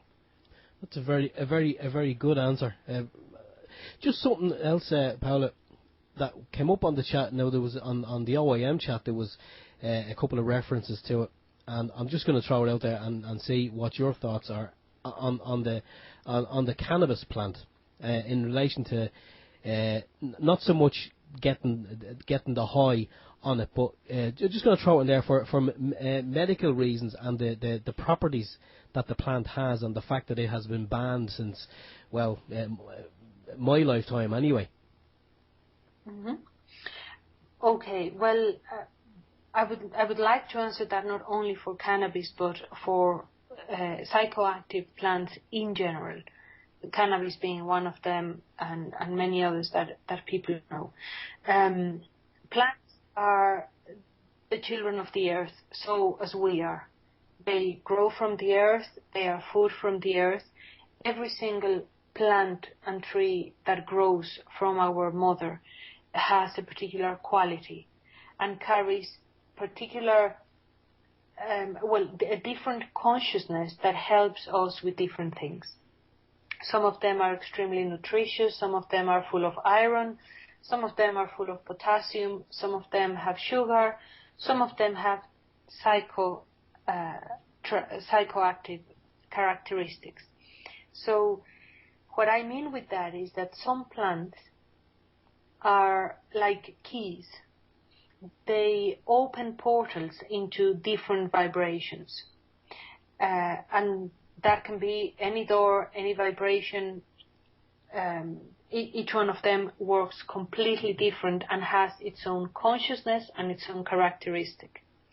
So it is very important that whoever decides to use plants, whether it's a herbalist or psychoactive substances, that they know and are deeply informed of which door they are opening. In the same way, you need to know whether a plant is poisonous or not. If you're choosing to use a plant that has a consciousness that's going to open spiritual realms, you need to know which door you're opening. You need to know, or you need to go there with somebody who knows the place, who knows how to take you in and how to take you out. Would you be referring to one of these things being the ayahuasca experience? Certainly, one of them is the ayahuasca. Iboga is another one. The mushrooms, which were very big in Ireland for a while. All these plants have different characteristics that they open portals in between dimensions. Now, the plants are there for a reason. If people choose to use them, fine. I believe if you choose to use them, you need to know what you're doing. And there's another side to it, which is not everyone is prepared to open certain portals. And a lot of people, you often hear stories about, some people took some this and that, mushrooms, and they blah, blah, blah, and they never came back from the journey. Well, that is true and that is real, because a lot of the time the soul gets trapped in between realms. Not because the plant physically is going to leave you insane or mad, but because spiritually your energy leaves the body and you don't know how to come back. Yeah. And at the time you open cracks in the mind and in the psyche, in the ego mind, that do not close again. When you take a psychotropic substance, being cannabis, hashish, ayahuasca, cocaine, your ego self, you imagine that the ego self is like a filter, a mesh that's all around your being, like a skin made of mesh. So when you take that substance, that mesh starts first expanding. So it starts expanding beyond your skin, further away, and then it starts dissolving. So what happens is that the apparent separation that you experience, let's say from your skin to the chair you're sitting on, that separation starts dissolving. And you start melting with the consciousness of the world around you. So the right side of your brain starts expanding, and you can have experiences where you can see the different dimensions, where you can understand what quantum physicists talk about when they say we're all waves, there's no real material reality, it's all an illusion, all of that can become very apparent and real. Now, in that time of experiences, from the moment that your ego mind is dissolving until of the moment, let's say, of absolute dissolution into the light and into nothingness, we have light years of worlds, beings, experiences, things, all sorts of everything. So if you don't know how to navigate your way into nothingness and then come all the way back, it is very possible that you're going to get lost in the thousands and millions of worlds that are in between that place. And normally it's what happens to people. You're going to talk to different beings, you're going to experience speaking to people who have died, maybe beings from other planets, all sorts of things are possible. And again, they might be very valuable, but the value of it is not the experience itself. The value is, okay, that's great, you just went out on a journey, you were able to merge your consciousness with the consciousness of the tree. Now, what are you going to do with that? How is that going to make your life better? Yeah. If there is no integration process after an experience like that, that experience, instead of bringing any healing or any enlightenment, it only brings chaos into the system. Because then, when the substance starts wearing off, your ego mind, that mesh that we're talking about, starts forming again. Now, you imagine that you don't know how to navigate these realms. And from a place of total dissolution, a mesh starts forming.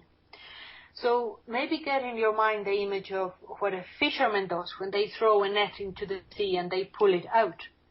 So the mesh of your ego mind is going to start pulling into your being as it starts coming back into your body, whatever is around, if you don't know how to do it. And you're going to end up fishing God knows what, from God knows where, into your psyche and into your whole being. And when you wake up from the journey, maybe you're going to feel great and full of light because you were fishing in the realm of angels. But a lot of the time, we normally don't know how to go there because what we need is our fears, and we end up fishing for very nasty stuff. And we end up having energies in our body that does not belong there and bring our energy down. And then we become dependent on the experience again. And we become dependent on needing the psychotropic substance to go into a place of melting again, because we don't know how to be human. So although they can be powerful keys, if you know how to use them, and they can help you in having experiences, they can also be extremely dangerous if your ego self is not prepared to take that expansion, and if you don't know how to integrate the experience.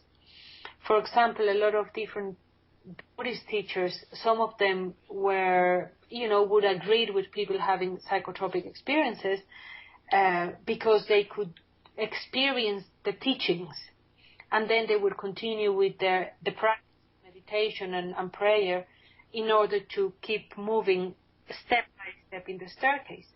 Other teachers were deeply against it because what they said was to be sent in a route all the way into enlightenment without having any sort of tools of knowing how to manage it. So it was like an explosion to the mind, and then the mind becomes addicted to having the explosion and does not want to do the step-by-step walking into enlightenment. So I think I expand a little bit on this, but I don't know if this clarifies a little bit my position on cannabis, ayahuasca, and other substances. Great teachers, a lot when used and known, and when there's somebody who's doing the ceremony with you in a way in which you're going to be protected, and definitely in the need of deep integration process after an experience like that. And I believe that one experience in your lifetime with a medicine plant can be sometimes enough. It's not about quantity or abuse of the substance. It's about what you do with the experience. About quality. Paola, that's fantastic information. You know what? I think we'll have to get you on again to go more in depth into this, because it's a fascinating subject. Unfortunately, we reached that time of the evening that we have to finish up there. But I'd just like to say a big thank you for coming on. Fantastic information, talking about everything there. Much appreciated. Give our regards over to Marcus and tell him we said hello. And we'll just pass you over to Steve there, and Steve will go through get your details off you there. Yeah, will do. Thank you, Alan. Okay, Paola, I think I'd have to agree with Alan. I think it will be an absolute pleasure to have you on again, because some of the information, all of the information, not some of the information, all of the information you've given us there is absolutely brilliant, mind-blowing information. And I mean, I've just been sitting here in the chair, just absorbing all that you've been saying, and it is great. And I want to thank you personally as well. But if anyone else out there listening, if what you've said resonates with them and they want to learn more about you and your work, can you maybe point them in the right direction if you have any, your website, maybe a DVD, a book, or any other way that they can find out more about your work? Yeah, certainly. Well, there's a website.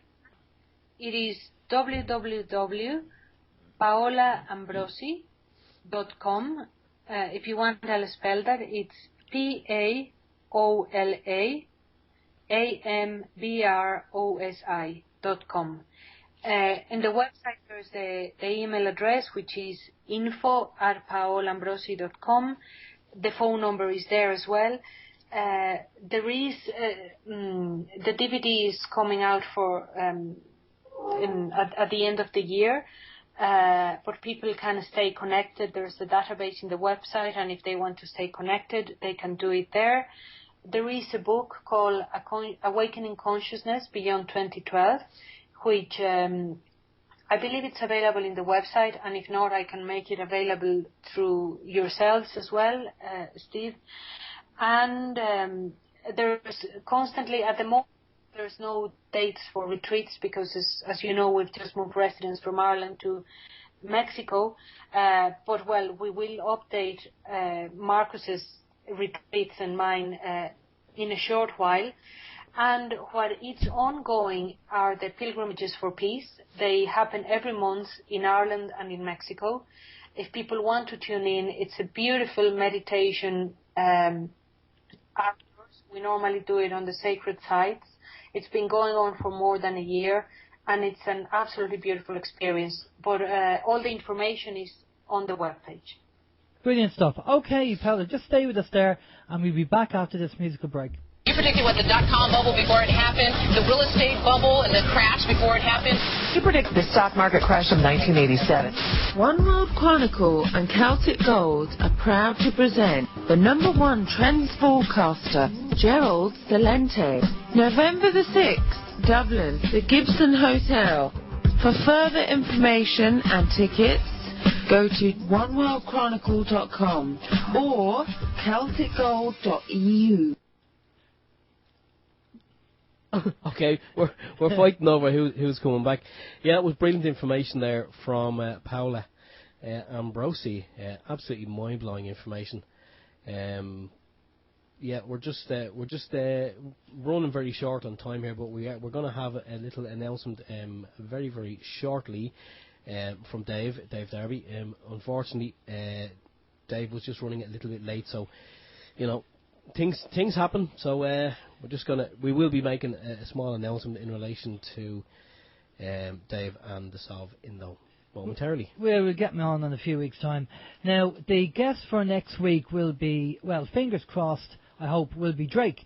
And for everybody who have been listening to YouTube and surfing the internet and everything else, I'm sure you've all heard who Drake is. He's a whistleblower, and he's been interviewed by a number of radio shows, and he has his own blog talk radio station as well. And he goes on and talks and tells people what's going on. So we are just going to get Drake on, fingers crossed, and get his point of view on what he feels is going on, not just in America, but obviously globally as well. So it's going to be very interesting. I want to kind of maximise the time that we have with Drake for next week's show. and to give him as much time as we can, because I'm sure there's going to be a lot of people tuning in and asking questions as to what he feels is going on. As we always say, it's his opinion and he has inside information. We had John Moore on a couple of weeks ago, and John has 4 people who have inside information. And so it'll be interesting all the same, whatever he has to say. What's Vin doing tonight, Steve? Do you have any information on Vin? No, I haven't touched base with Vin actually, so I don't actually know if he has anyone lined up. But I'm sure anyone who has been inspired or had their mind expanded by what Paola has been speaking about, if they want to continue to have their mind expanded, pop over to TNS Radio when we finish up, and I'm sure there'll be a lot of interesting information. I'm still actually just waiting on the teletype to come through here from Dave. So yeah, can you just put Paola's web address in the TNS chat there? We just got requests for Paola's website. They want to pop over and have a look at that as well. Right, so as I say, next week we have Drake on. During the week, we're just going to be doing a bit of studying, catching up on a few things, and seeing what else is going on. If there's any information that you have, email us and let us know. Don't forget to register on the website. Very important. We send out emails all the time, and you can be privy to the information that comes in as well.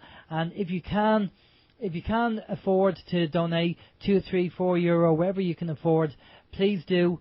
It's much appreciated. We are trying to raise funds to cover the cost of the actual frequency counter.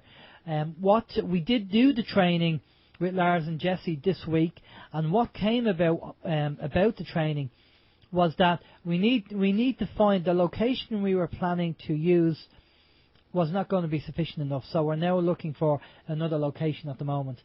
So we'll see what we can do with that. Steve? Right, okay, just on the final one here, Dave has given us the information, and Dave Darby from the Sov Indo would like to announce that issue 6 of the paper will be available on the 29th. He's making an appeal for distributors for this special Children's Referendum edition. 10,000 will be printed. We will only have a few days left to get this into people's hands. There is no campaign planned, as far as we know, which leaves it up to the Sov Indo and various other groups to get this information out. Please contact editor@sovereignindependent.com if you can help in any way, and thank you for your continued support. And that's from Dave Darby of the Sov Indo. So Dave's just looking for distributors for the Sov Indo, yeah? Yeah, okay. Because as he said, there's a massive yes campaign going on in the media, but there's no real no campaign, so it's just up to the Sov Indo to try and get that information out. Okay, because we have the referendum coming up. By the way, Vin just wants us to run over a few minutes. He's obviously busy his end, so he's going to give us the thumbs up and give us a shout on the actual chat when we're ready to go. But okay. So yeah, the referendum is going to be coming up. So do as much research as you can, people, on that, because it's important. I mean, obviously we're going to promote a no vote for obvious reasons, because there's no way they should be able to tell vaccinate our kids or do anything like that, against our wishes as parents, which is I think this is another classic case of those sheep in wolf's clothing. Is that right? A wolf in sheep's clothing. Wolf in sheep's clothing. Wolf, my God. Yeah, because Dave said he has seen them. He's seen posters going up today advocating the yes vote. So, I mean, anyone who has looked at the wording of it would see that it's not really in the best interest. I mean, children have rights anyway. We don't need the state to be, trying to play the parent role. That's our job. Yes, definitely. And just, I actually talked quick about it, but basically, just so we have a few more minutes, the idea with the targeted individuals, as I said, we have done the training with Jesse and Lars, and what came about with the training that we did was that we need to find a location that has low RF pollution, basically. A location that's low. Now, there is a place in mind that I've come up with. I need to speak to Steve about, and we need to go down and do a recce down there. We need to do a check, and we need to find out, by doing a bit of kind of a walk around and a scan to see how much RF pollution's down there. But the fact that it's in the middle of nowhere, there's a good chance that it probably won't it shouldn't be too much of a problem. So we just need to do that. So as soon as we do that, then we should be good to go down and do a scan for people who are interested and want to be scanned. So bear with us, and we will keep you up to date and let you know as soon as we find out and we do the scan for that. And I don't know how Vin is doing there, but I don't know whether Vin's ready to go or not. But we are ready to sign off there. If you want to give us the thumbs up when you're ready. But that's really the news from us. As I say, if there's any news coming in, there's a lot going on globally at the moment. We know there is. And there's a lot of arrests going on and people being exposed, like the Jimmy Savile thing. And that's really going up in the reports of people being affected and being abused by him. And there's a couple of other stars being mentioned as well. John Peel having underage sex with a 15-year-old. He's also been mentioned. And it wouldn't surprise me if more people start coming out of the woodwork. Did you say that Jimmy Savile was also into necrophilia? That's what I've heard. I can't remember where I heard it, but I've heard it from a few different sources. And as recently as today, someone said that he was at some function, and he did have access to a morgue. And I'm guessing that, well, if there was a morgue there, it was obviously possibly a hospital. But no, obviously I can't confirm or deny that. But I mean, obviously some people are interested there in that kind of thing, and well, maybe he was. He actually had keys to a mortuary. One of the places had keys to a mortuary, and then obviously that's where it probably came about, you know. But it was very interesting. But yeah, John Peel, one of the Eric here in the chat facility, said that John Peel, apparently a lady's come forward and said that she was 15 at the time John Peel had sex with her, and John Peel was actually mentioned. And you've probably seen that Freddie Starr was interviewed as well. And a lady come out and said that he obviously was had kind of a grope and a fumble with a young girl on one of the shows as well, and he denied it. And Freddie Starr is probably in his late 50s now, and he was with his 34-year-old girlfriend, or his 34-year-old wife, I think, when he was being interviewed. So it's all going to come out. See, all the stuff is beginning to come out now. There's an awful lot of this, and the amount of people going to be exposed with this I think it's going to be an avalanche, to be honest with you. Especially when the BBC are talking about this Newsnight article, where basically they were going to expose Jimmy Savile, and the show wasn't allowed to be broadcast, and then they had two shows doing a tribute to Jimmy Savile. And so they're now doing an investigation in the BBC as to why that show wasn't run in the first place, which is quite interesting. So obviously from what we've heard anyway, that they obviously knew exactly what was going on. But I think we mentioned last week the fact that Jimmy Savile was such a big player, and all the good charity work that he did. I'd say it was probably like the scales of justice. All the good that he did kind of maybe obviously outweighed the bad, so that the BBC was happy enough to just, overlook it. Well, they said that, well, look, it's Jimmy Savile. What are you going to do? At the end of the day, they were going to say, you're going to go up against him. You're having a chance in hell, and your life is going to be ruined, so don't go anywhere with it. Don't do it. So I think that's basically... Okay, I think that's basically it. Okay, so the Vin's ready to go. So we'll say good night, and stay safe, have a good week, and we'll catch you next week. It's Alan James. Take care and have a good night. Okay, and from myself, Stephen George as well, take care. We'll do it all again next week. Bye-bye.